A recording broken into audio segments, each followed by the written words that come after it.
raamatut Karu ja klaver. See raamat räägib ju minust endast. Ja raamat on kirjutanud David Lihtfeld. David Lihtfeld.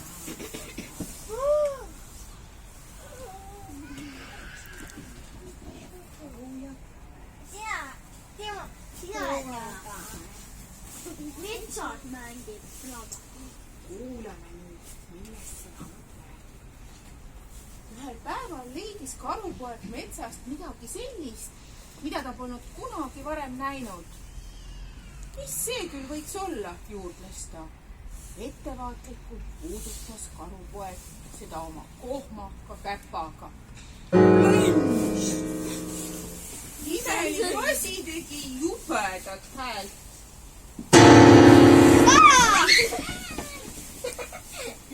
Karupoeg läks ära, aga järgmisel päeval tuli ta tagasi.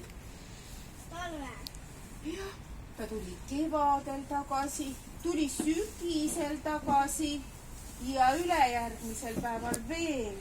Ja päev ja kuid ja aastaid tuli ta iga päev tagasi. Kuni lõpuks.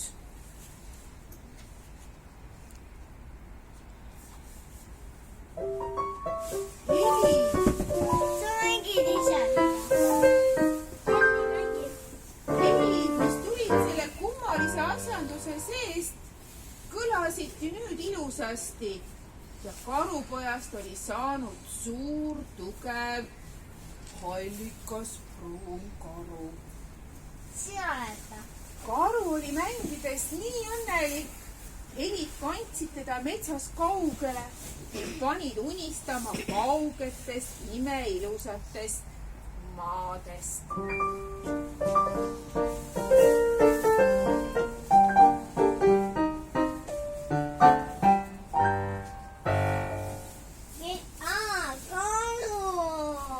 Ei läinud kaua, kui Helid tõid lagendikule kokku teised karud. Igal õhtul kogunesid nad lummatult kuulama, mida karu oma imelikust asjandusest välja võlus.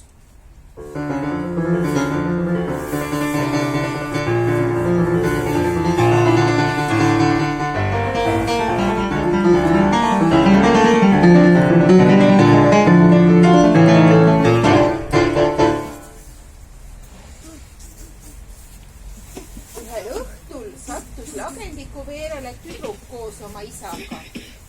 Nad ütlesid karule, et imelik asjandus on klaver ning heli, mida see tekitab, seda nimetatakse muusikaks. Tule meiega linna, kutsusid nad. Linnas on palju muusikat. Sealt saad sadade inimeste ees mängida. Seal on kontsertklaver ja kuulata muusikat, mis on nii ilus, et sul tõusevad kasukakarvad püsti. Karu teadis, et kui ta ära läheb, hakkavad teised karud temast puudust tundma.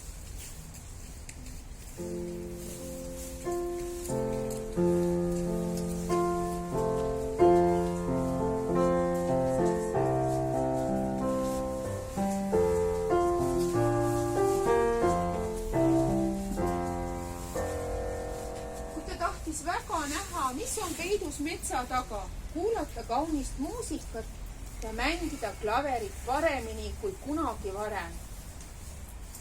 Ei möödunudki palju aega.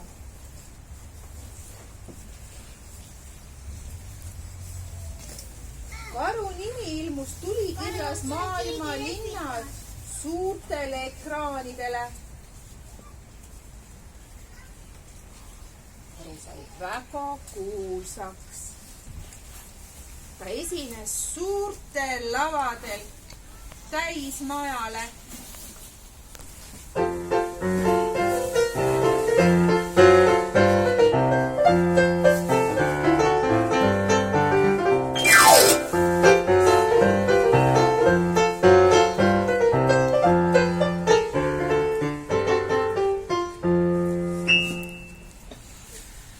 Igal õhtul mängis ta suure kirega ja nii virtuoosselt, et pärlis metsiku aplausi, täieliku kiidutormi ja tohutu imetluse.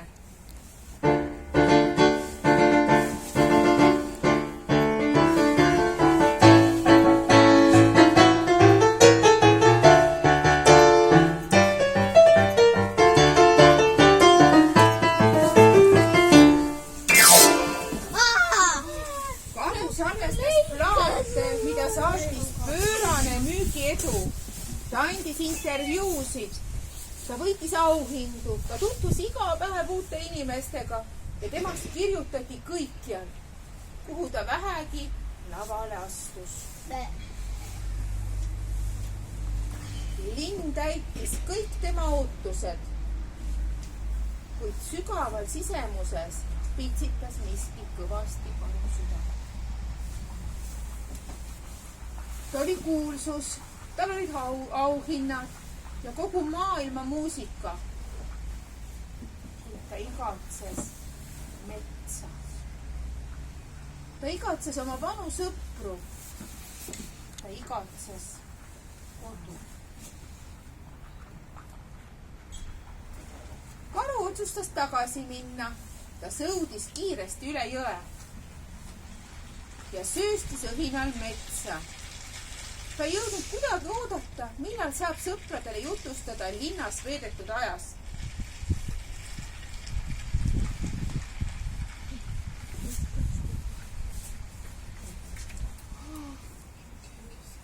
Aga tuttav lagendik oli tühi.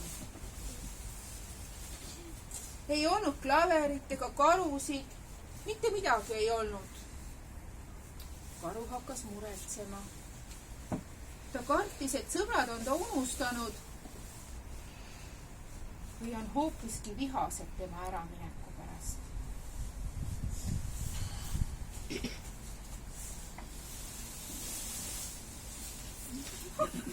Äkki nägi Karu puudevarjus ühte oma sõpra. Tere, hüüdis Karu, ma tulin tagasi. Ma igatsesin teid nii väga. Sõnagi lausumata jooksis hall Karu metsa. Oota, hüüdis Karu, palun vabandust, et ma ära läksin. Jää seisma. Kuid sõber jooksis edasi. Karu müdistas tema järel üha sügavamale metsa, kuni nägi midagi, mis ajas jällegi täiesti karvad püsti. Nad ei olnud Karu unustanud. Sõbrad ei olnudki vihased, vaid olid hoopis tema üle uhked. Karu mõistis, et ükskõik kuhu ta ei läheks ja mida ta ei teeks, jälgivad sõbrad metsas teda iga tema sammu. Nad olid klaveri varju viinud ja olid jäänud Karu tagasitulekut ootama. Pärast seda, kui Karu oli rääkinud sõpradele oma kirevast linna ja kontserdielust, istus ta klaveri taha ja hakkas mängima. Seekord maailma kõige tähtsamale muusika.